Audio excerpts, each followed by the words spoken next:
आइए देखिए, ये ददन हांडी मटन होटल पटना में आप लोग का स्वागत है। और ये हमारे भैया देखिए दरभंगा से, मुजफ्फरपुर, कोई पटना से, कोई कहाँ से, बहुत बहुत दूर से लोग ददन हांडी में मटन खाने के लिए आए हैं। लेकिन कहना है सर कि लीली आई हो सजनवा हो, और ददन हांडी के मटनवा हो, कि लीली आई हो सजनवा हो, और ददन हांडी के मटनवा हो।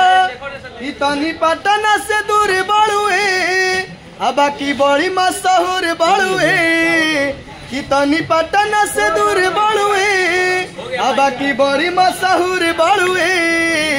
पार्सल कली हो चिकनवा हो, ददन हांडी के मटनवा हो, लीली आई हो सजनवा हो, ददन हांडी के मटनवा हो। कि 200 ग्राम के 250 रेट हो, और रोटी या चावल मिले अनलिमिटेड हो।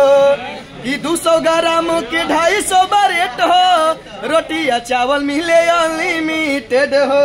कि ददन होटल में सेरे आवेले, आई बड़े बड़े दिलेरे आवेले।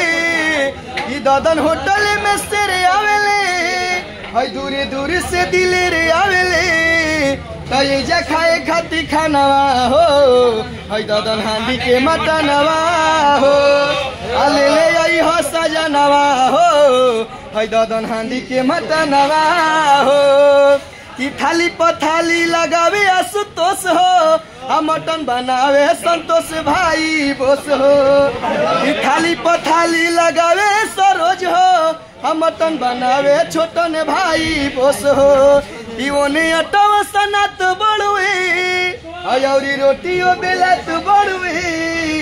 तो ये जे रहेला चंदनवा हो, ददन हांडी के मटनवा हो, लीली आई हो सजनवा हो, ददन हांडी के मटनवा हो।